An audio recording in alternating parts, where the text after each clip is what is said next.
All right, everyone. We are so excited to be here today with Joe and Allison Dubois, who live in Arizona. And you may have heard of them from the show The Medium. Their show was based on their life and their partnership in many aspects of their life. But what's so exciting about them is they have such a unique past with being an aerospace engineer, studying political science. They just have this really interesting background, but they've been married 23 years, which is the best part of knowing about them. And they have three amazing children, one of which just got engaged, and that's very exciting. And we'll dive into more of their career, but we're really excited to talk about their partnership because people who know them speak about how they really are unique because of how they are in their relationship. A friend of ours even said, you have to talk to them because this couple truly has a thriving relationship.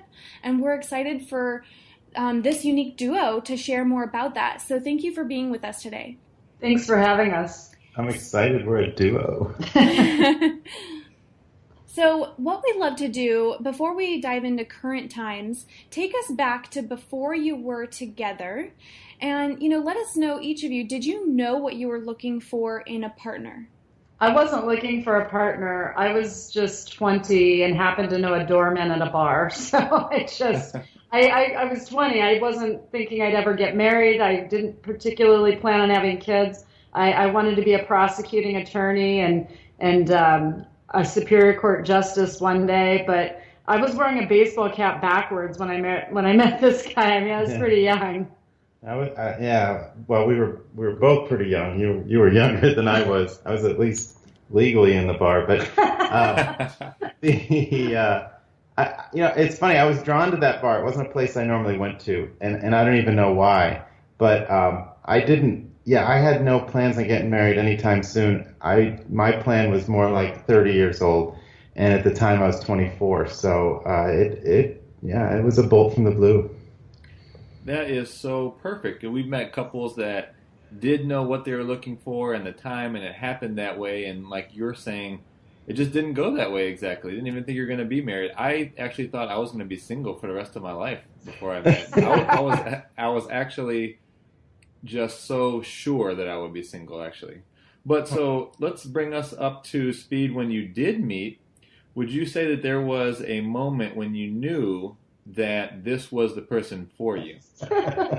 Well, let me just say, the first night that we met, I'm a very independent, redheaded girl at the time, woman now, but I really grew up with a mom who had been married several times and more dependent on the men, and I swore I would never be that woman, so I had kind of that chip on my shoulder where I don't need anything from a man, I'll do it on my own. And so the night that I met him, he tugged on my skirts. It was the 90s skirts. And I turned around and I shot him daggers because that was a no-no. And I looked at him, I said, if you ever touch me again, I will make your life a living hell. And I walked off. And those are my first words to this man. And he kept sending me beers, bottles of beer, and I kept sending them back. I'm like, I can buy my own beers. Thanks. It's a girls' night here with the girls. Thanks anyway. And so that's kind of how we started. And he was so persistent. And by the end of the night, it was all those extra beers. It was all extra. Yeah. By the end of the night, we were dancing, and he's never been able to dance since that night. But he was a great dancer that night, and we had a lot of fun. But still, I was not looking for a relationship, and I think that made me more interesting to him. I love that so much. Joe, what about for you? There was a light shining on her when I saw her first. I can remember the moment. I still talk. I was there with a friend of mine, and Andrew, and I still talk to him, and he remembers the moment too. Now he didn't see it. He's like, yeah, I think she's a tease or something like that.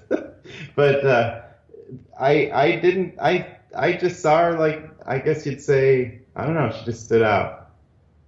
I love that. Well, and Allison, I think you brought up something so interesting about, how you were raised, what you observed, because we definitely have talked about that a lot. We wrote a little bit about both of our upbringings influencing us in our book, and we share about that. So since that was your upbringing, what you observed with your mom, and then kind of the decision you had made up about, no, I'm a strong, independent woman, I don't need a man. How did that did that continue to show up in your relationship? Was there something to transform there? I'm glad I met him young, because I think the older we get, the more set in our ways we get. And I don't think I could have ever settled down. But I think in the beginning, it was hard to relinquish kind of power to another person. I mean, you start out as an individual and you really have to compromise and give up parts of yourself that you never thought you'd give to another person. But we married and had a child pretty quickly. So when I started being a stay-at-home mom and then doing college on the side, I had to make that decision then. And it was kind of easy, because when you look at a baby, that's yours, that you want to protect, it was easy to slow down my schooling and let him, be the breadwinner. And then later in life, it shifted where, I started writing books and having to go on tour, and the television series blowing up and changing our lives and becoming famous overnight was really odd. But to then make more, money. And he had to be a very secure man to deal with that fact that he could retire in a sense and manage me, because financially it made more sense than him working as a rocket scientist. I mean, that's a really strange area of life to come to. And so we both have had to give up what we wanted to do at one point or another in our relationship in order to make it work, mm-hmm. and to be who we are now. Such a great point. One of the things we always mention and that we've learned for ourselves is that relationships are really for learning. Therefore, learning about ourselves, learning about our highest purpose, and learning about what our partnership can really be meant for. So we love to ask if there was a shift between what partnership meant to you. So I'll go to you, Joe. When you saw this light on this woman in a bar and you just knew there was something special about her, within 14 months you were married, and within a year now you have a kid. Back at that time, what would you say partnership meant to you? Well, that's a deep question, but when we were dating, I think we both, I know from my side, I had my insecurities, and I think Allison did too. And it was after we got married that those all seemed to really wash away. So, partnership and working together, really once that marriage happened, I felt a big shift, and everything just started then. We worked together so much better.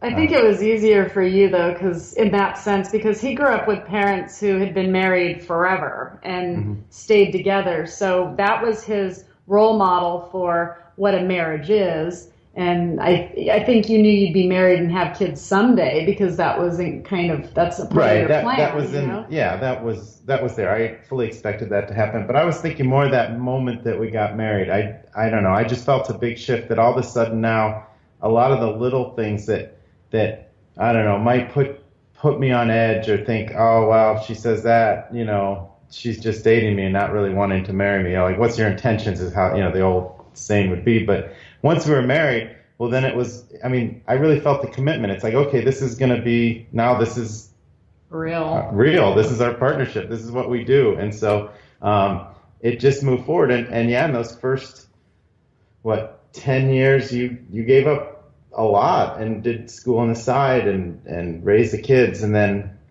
in 2005, that kind of all went the other way, where I stayed home and took the kids to school and made lunches, and she was on the road doing hundreds of interviews and things like that. So yeah, you have to reevaluate constantly what's important to you, and it's not always what you thought before. Well, and just to give you kind of a glimpse, in 2004 we filmed the pilot of Medium. So I'd get a call from Kelsey Grammer or one of the producers, because he was our executive producer. on my cell phone while I'm a Girl Scout leader at my kid's school trying to conduct a meeting with a bunch of brownies. I'm trying to balance being that with school and all these other things that were going on in life. And then this show that everybody said would never last. If I had $1 for every time somebody told me I could never do something, that it would never work, I'd be much better off than I am now. Well, you brought up so many amazing points that I have about 1,000 questions from the last couple of minutes, one of which, Joe, you brought up something really powerful about that commitment, that moment you made a commitment. And what we hear a lot is you make a commitment now, and like you said, life changes so much. So how did you, throughout time, throughout all of the changes, unexpected twists and turns, I'm sure neither of you knew when you were standing at the altar, you were promising to stick through any challenges that came up from a television show. So how did you keep that commitment present for yourselves? Or maybe it wasn't present all the time, and what came up from that? I think it's just, for me, it's something in my heart. I didn't have to keep it present. It was there. When we like to, when we're presented with a new opportunity, like when she did a video on how to prevent child abduction. She did it initially really as a public service and as assignment in one of her political science courses. Yeah.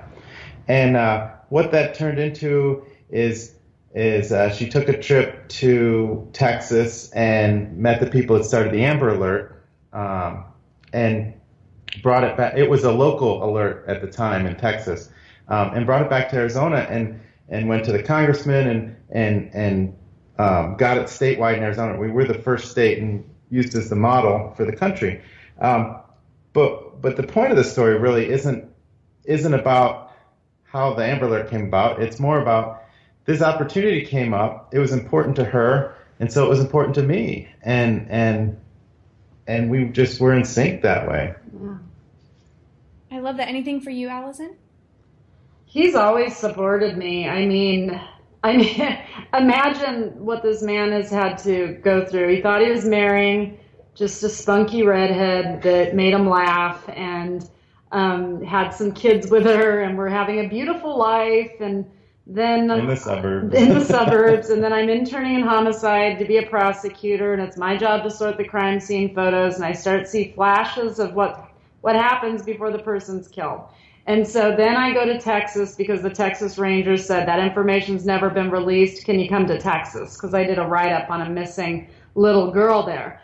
And I went there, Amber Alert. I mean, he's always, the crazy things that I've done, and he just goes, that's just, that's my wife, and he's okay with it. And so I've always felt very supported by him. And even when I've had some of my darkest hours, he's always been there when everybody else, you find out who your friends are, right? Mm-hmm. But your partner, it just makes you love them more, that they're so unwavering for you. It's what brings you closer than anything else would be the pitfalls, is what makes you stronger as a couple. It's not the triumphs and the highlights. 23 years later, you go back and you remember the triumphs, but you also remember the hard times, and they somehow get romantic. Yeah, that's so true. But it's not that it's even first instinct or easy, and both sides. I know you've supported me and I supported you. That sometimes you want to be selfish and say, I don't want to do that. But then, your heart has another idea and your head has maybe even a third idea, and you get a little inner conflict, and all of a sudden you go, you know what, let's make this video, or let's. He actually took a picture that a friend of ours took of us kissing while we were on the dance floor a couple of years ago. And we weren't in it. We were having a hard time. We were going through a lot of stress. We had another kid that we had living with us so he could be in district and graduate from our daughter's high school because he was one of their friends, and a lot going on. And so he had it made into a plaque, and I'm looking at it, and it says, "True love stories never have endings." So whenever we get into an argument, it's our touchstone. We look at the picture, we read it, and we kind of start laughing and just hug each other. So it's kind of nice to have that touchstone of that visual, that moment of who you are together when the rest of the world falls away and it's just the two of you. And we have one of those pictures. And I think every couple should have one made into a plaque and put it on the wall so to remind them. Right, right. But the key is it can't be a staged picture. This was we were on a dance floor of all places, like when we met. It was a moment. It was a moment, and it just helped you remember. That's so perfect.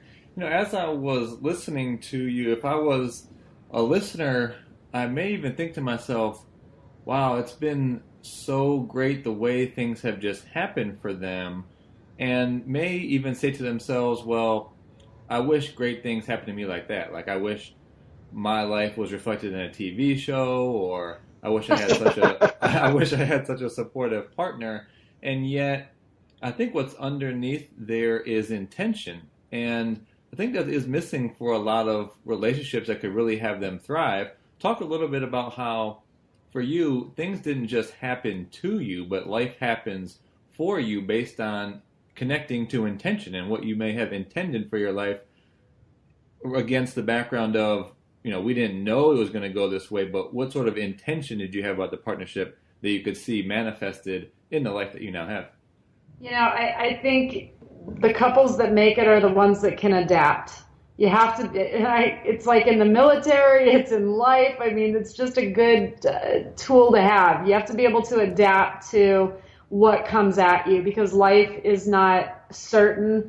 It's not totally predictable. There's going to be pitfalls, and there's going to be... Not even always fun. Not even always fun, and there's challenges. And even when the show came out, yes, they portrayed us in the show, and Jake Weber and Patricia Arquette, they played us very well as to who we are, but I had women at book signings coming up trying to slip my husband their numbers. I mean, you become invisible in a sense, because women want what they see him being as a husband and a father, and then men would see me just as a physical, the redhead, she'd be a good way of life, and it's like, no, we're together. We're together, but we have actually had those challenges. We lived in Beverly Hills.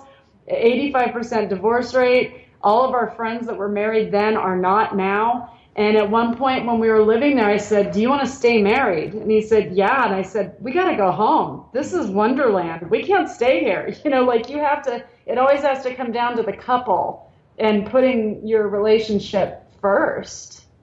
And so what do you believe is, you mentioned that, like, putting the couple first, and even looking at your environment, which is really powerful. What do you think, if you were to say there's one, what is the most important element to a lasting and fulfilling relationship? He and I both have dirty minds. We were just having a moment there. That's okay. You can go there. I'd have to say, first of all, chemistry does not hurt. Chemistry is important. Humor.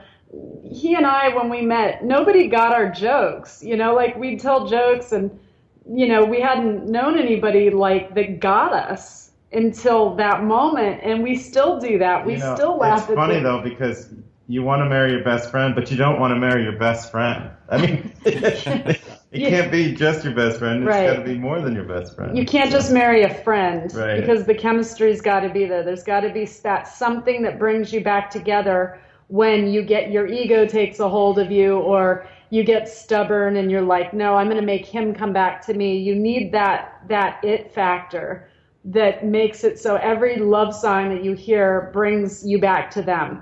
It's just, there's a romance that exists. That I can be a very, solidly harsh person. I mean, I have to work cold cases, and I deal with criminals and been in courtrooms with serial killers, and this man makes me softer than anybody I've ever met. He makes me want to be better. And I think that's important, to have a partner that makes you want to be a better person. And I think that's what we have. Joe, that actually brings up a great question I thought to ask you. So given that you have been together now 23 years, and the way life has unfolded, from how you intended to create your partnership.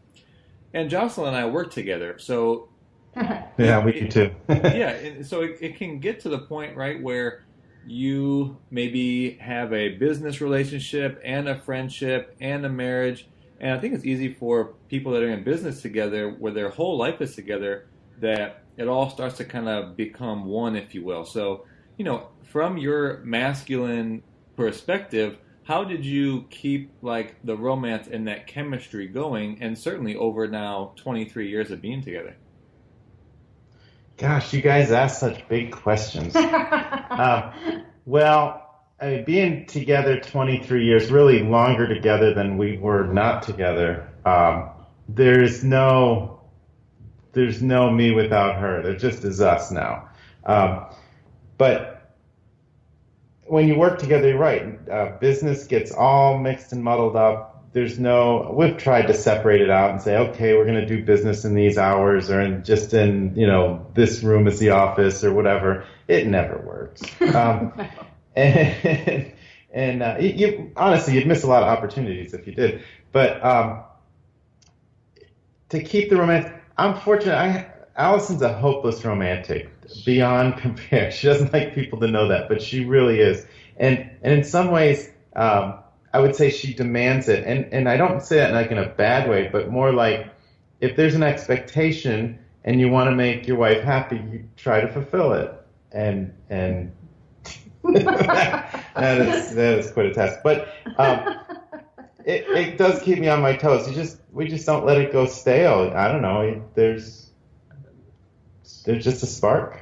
I hear a lot of play between you. It sounds like you've kept like that playful, I hear that commitment to not taking things even too seriously, which is probably surprising because people would think, man, your lives changed so much. You went, like you said, Allison, from overnight becoming known. People probably saw you in the grocery store. So I'd like to dive into that dynamic a little bit because so few people may know what that's like. And really quickly, we're relaxed right now. We picked a time for the interview where, we're not up against a deadline or anything like that. But if you caught us 3 minutes before a live seminar, things are a little more tense. Or, half an hour before Allison went on Oprah, it was like things are very, very intense. Or when she gets a case that she's working on, or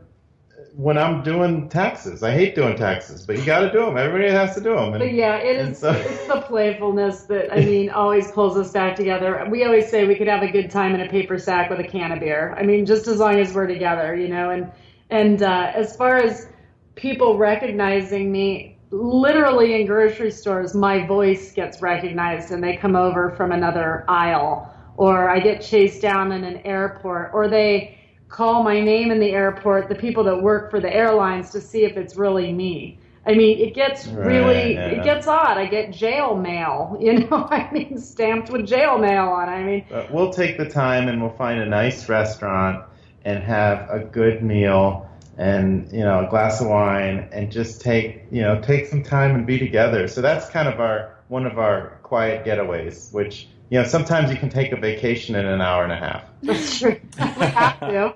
In the town you live in, right? Mm-hmm. Well, something came up for me because finances are such a big part of why some marriages struggle and some even end.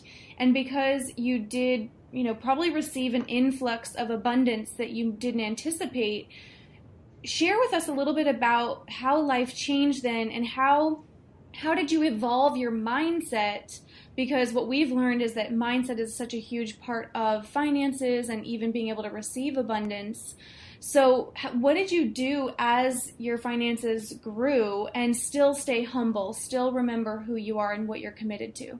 To me, when the money started coming in, yes, it makes life easier. Anybody that says money doesn't make life easier has never had it, because it makes life easier. But you get like a $400,000 check in the mail for a book deal. Those moments are astounding. But what did I do? I threw the best Halloween parties ever thrown. I mean, I like to share it. They still talk about They them, still yeah. legendary parties. Charity.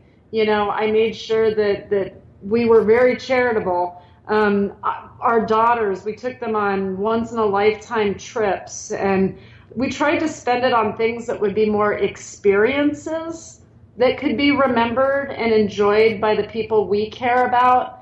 I had wanted to buy my dad a car. He died before I could, do anything like that. And so for our response with it was to spread it around. That was our response. And that's probably not the best business advice to give people, but I'll tell you, you can spend a life trying to make back what you spent then, but we had a blast, and we put it aside for college for the girls, and we tried to, do the right things, but most of all, we just wanted to have fun with our kids and our friends with it and our family, and that's what we did. And that maybe that's the key for us.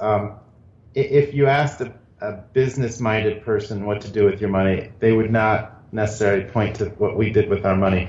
But for us, we have all those memories, and we wouldn't change it because we learned so much, and our kids learned so much, and we didn't take it too seriously in the sense, because why would you? It's money, it's a number, that's what it is.